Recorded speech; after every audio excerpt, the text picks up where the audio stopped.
안녕하세요. 워치 탐닉입니다. 이 시계를 아는 순간 다른 시계는 필요가 없습니다. 너무 도발적인가요? 유튜브적 허용으로 봐주시면 감사하겠습니다만 저는 이 시계, 티사르의 주인으로서 정말 그런 생각이 들더군요. 나쁜 시계죠. 왜냐고요? 이 시계를 차고 나면 다른 시계는 쉽사리 손이 가질 않거든요. 그럼 그 이유는 뭐가 있을까요? 우선 36mm 크기로 작기 때문에 착용감이 좋습니다. 또한 ISO 6425 기준에 부합하여 300m의 방수를 갖고 있어 물에서 아주 든든합니다. 그리고 이 비율, 디자인에 약간 장난을 쳤는지 참 좋게 보이네요. 제 기준에 이 정도면 매우 준수한 다이버 시계라고 할 수 있습니다. 그런데 사실 이 시계는 따로 탐구할 필요 없이 이 말 한마디면 끝입니다. 마라톤 워치는 미군을 위한 시계를 1941년부터 제조해왔습니다. 신뢰도 면에서 끝나지 않았나요? 추가로 2개만 짚고 넘어가 보겠습니다. TSAR은 트리튬 서치 앤 레스큐의 약어로서 수색 구조에 최적화된 시계란 뜻이고 다음과 같은 군수품 성능 조건에 맞춰서 생산되었습니다. 지금 보시는 서류의 조건에 맞게 제작된 것이죠. 밀리터리 워치를 좋아하시는 분들이라면 아주 익숙할 겁니다. 제 필드 워치를 소개해드린 영상을 보셨던 분들이라면 한 번쯤 보셨을 거고요. 이 스펙의 경우 1964년도에 처음 신설되었고 현재 나오는 시계의 대부분은 1999년 G판으로 개정된 것을 참조했습니다. 그 말인즉슨 G판이 가장 최신 스펙이란 거죠. 상세 내용은 구글링하면 잘 나와 있으니 찾아보시면 꽤 재밌을 겁니다. 그런데 이번 여름 너무 덥지 않으신가요? 날이 너무 덥다 보니 수중 리뷰를 시도하게 됐습니다. 제가 물을 참 좋아하거든요. 보는 분도 시원하셨으면 좋겠습니다. 여러분들은 요즘같이 무지막지하게 더운 날씨에 어떤 시계를 차고 싶은가요? 저는 편하게 물로 씻을 수 있는 시계가 좋습니다. 여름에 무언가를 차고 있는 것도 곤혹스러울 때가 있죠. 그럴 때 아주 찬물에 시계를 한번 싹 씻겨주는 것만큼 속이 시원한 건 없습니다. 다이버 시계만큼 편한 것도 없죠. 거기다 밀리터리 헤리티지가 탐나서 샀더니 다이버 기능도 넘치도록 갖고 있습니다. 하나를 샀더니 하나가 덤으로 딸려온 것 같죠. 마치 1+1 같은 느낌이죠. 그런 매력이 바로 티사르에 있습니다. 물론 제가 청개구리다 보니 여름일수록 드레스워치가 당길 때도 많은데요. 아쉽게도 드레스워치들은 대개 방수가 30m밖에 되지 않습니다. 스냅백의 얇은 두께라 어쩔 수 없죠. 허나 우리가 멋은 놓칠 수가 없잖아요. 우선은 에어컨 빵빵한 집에서 드레스워치를 차는 걸로 하죠. 그러다 집 밖으로 나간다? 그럼 어서 차줍시다. 방수 100m는 되는 시계로 말이죠. 물놀이엔 50m도 충분하겠지만 다다익선처럼 방수 수치가 크면 클수록 더 안심이 되는 거는 어쩔 수 없습니다. 이 시계가 아니어도 좋습니다. 아니면 더 좋습니다. 시계는 다양할수록 더 재밌어지니까요. 그런데 그렇게 많은 다이버 시계 중 어쩜 이런 사이즈는 많이 없는 것 같습니다. 그게 바로 이 시계의 가장 큰 구매 포인트죠. 36mm의 다이버 시계. 다이버로선 40mm도 큰 느낌이 그닥 없는데 36mm는 너무 과도하게 작은 거 아니야? 생각 들지 않는가요? 제가 그랬거든요. 제가 예전 티소 시스타 36mm를 찼을 때 제게는 조금 작은 것 같다 생각이 들었습니다. 저와는 인연이 힘들겠구나 생각했습니다. 그런데 같은 36mm의 티사르는 대체 어땠길래 구매했던 것일까요? 분명 작은 건 맞습니다. 그런데 꽤 괜찮은 모양입니다. 제 시계라서 든 생각이 아니냐고요? 그것도 맞는 이야기이긴 한데 진짜 포인트는 그게 아닙니다. 바로 베젤의 넓이에 있습니다. 이 시계는 베젤의 넓이가 좁기 때문에 밸런스가 아주 잘 잡혀 있습니다. 그래서 전체적으로 시계를 덜 작게 보이도록 만듭니다. 이번엔 베젤의 톱니를 볼까요? 어떤 게 떠오르시나요? 전 아주 큰 대형 덤프트럭에 자동차 바퀴가 떠오릅니다. 묵직하면서 아주 강인한 인상을 풍깁니다. 삼면으로 각을 내서 그런지 한층 강력해 보입니다. 베젤의 회전 감각은 시티즌 60 클릭의 똑딱만큼은 아니지만 첫 느낌은 꽤 다부지면서도 돌아갈 땐 부드러운 감각입니다. 구체적으로 어떤 느낌이 드냐면 터틀의 클릭감이 엑셀에 발만 톡 갖다 대어도 슝 하고 나가는 스포츠카 같은 베젤 감각이라면, 이것은 힘차게 엑셀을 밟아야 잘 나가주는 그런 차의 느낌이 드는 거죠. 그렇다고 해서 그 힘이 과도하게 필요하냐? 그건 또 아닙니다. 힘을 주긴 해야 한다 정도로 이해해 주시면 감사하겠습니다. 르호는 깊지만 수직은 아닙니다. 사선으로 기분 좋게 떨어집니다.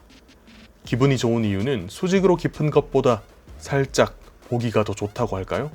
글라스와 다이얼 간에 횡할 수 있는 공간감을 살짝 비튼 것 같습니다. 그렇다면 왜 이런 식으로 높이가 있는 르호가 생겼을까요? 제가 예전에 한 워치메이커 분과 이와 관련해서 이야기를 나눈 적이 있습니다. 그분께서 방수와의 연관성 때문이라 하시더군요.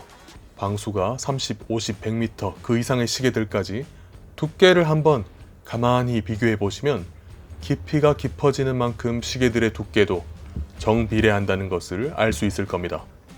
너무 당연한 얘기죠? 그만큼 케이스, 글라스가 두꺼워지는 것은 방수의 필수 조건이고, 조건에만 들어온다면 특별한 테스트를 안 해봐도 방수 성능이 담보된다는 것을 뜻합니다. 그렇기 때문에 다이얼에 적혀있는 방수 수치를 있는 그대로 믿는다면 낭패볼 가능성도 있다는 거죠.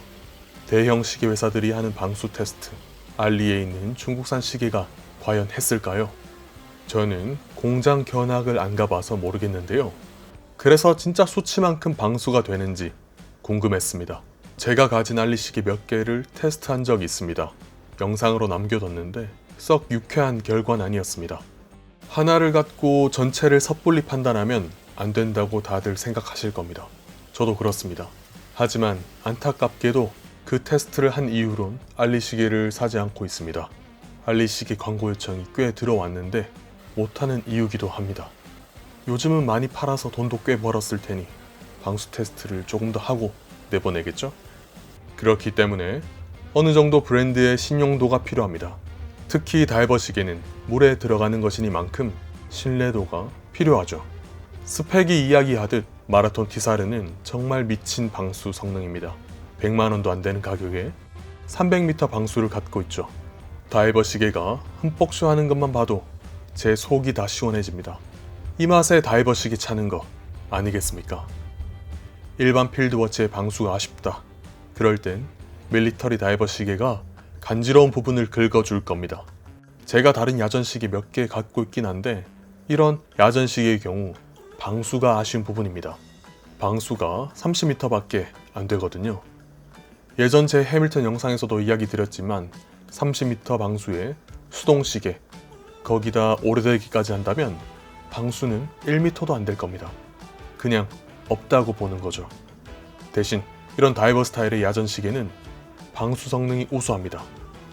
제 원상 12.5mm의 두께로 두껍긴 합니다. 하지만 제가 늘 셔츠를 입고 다니는데도 불구하고 한 번도 걸리적거림을 느낀 적은 없습니다. 글라스는 평면에 사파이어입니다. 깔끔하죠. 이거 한번 보시겠습니까? 특정 각도에서 보면 완전 거울처럼 보입니다. 재밌는지 자꾸만 하게 되네요. 다이얼은 스탠다드한 필드워치, 즉 야전 시계의 조건을 갖추고 있습니다. 너무나 익숙한 모습일 겁니다. 이렇게 생겨야만 필드워치이기 때문에 우리가 봐온 밀스펙 필드워치라면 다 동일한 모습입니다. 야광은 트리튬 튜브로 되어 있습니다. 트리튬 튜브가 좋아서 구매하는 분들도 계실 정도로 트리튬만의 매력이 있습니다. 일반적인 야광과의 차이점이라면 삼중 수소는 늘 켜져 있다고 보시면 됩니다. 반감기가 12년 정도 되기 때문에 25년 정도는 충분히 밝을 거라 여겨지는데요. 일반적으로는 보통 한 10년 정도만 써도 밝기가 많이 꺾인다고 합니다. 저는 아직 이 시계를 산 지 2년 정도밖에 안 됐기 때문에 겪어보진 못했는데요. 트리튬이 언제 다 닳을지 확인하기 위해서라도 이 시계를 25년은 갖고 있을 생각입니다. 그리고 25년 후에는 트리튬이 다 닳았는지 확인하는 영상을 꼭 올리고 싶네요. 케이스는 밀스펙 조건으로 만들어진 시계답게 전체적으로 무광 브러쉬 마감에 구석구석 모서리가 각지지 않아서 그런지 그립감이 불편한 게 하나도 없습니다. 딱 단단하고 야무진 느낌이 듭니다. 마지막으로 이건 빠질 수 없습니다. 이제까지 시계 리뷰하면서 처음으로 이야기 드리는 것 같습니다. 바로 버클입니다. 버클 마감이 너무 멋지지 않은가요? 버클의 각들이 어째 시계보다 더 잘생겨 보입니다.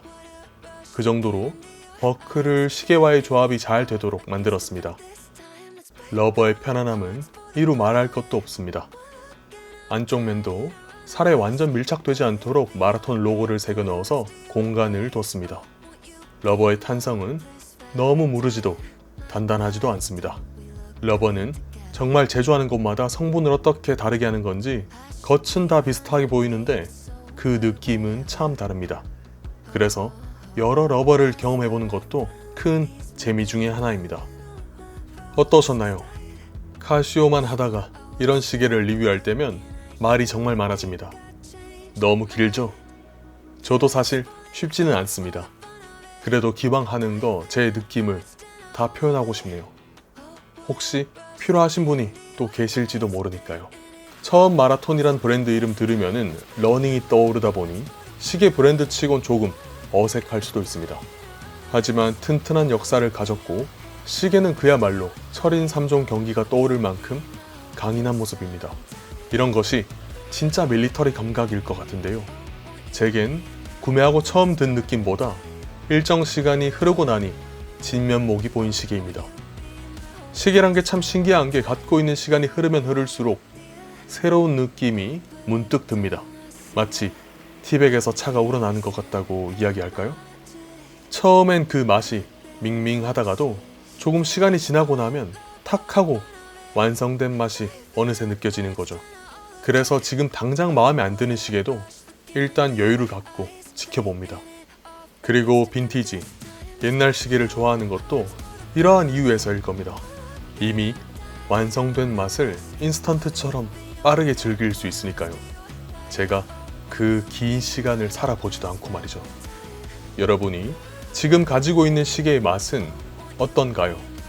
만족스러우신가요? 달콤한가요? 오늘은 제가 느꼈던 맛을 온전히 즐기셨길 바랍니다. 좋은 하루 보내세요. 시청해주셔서 감사합니다.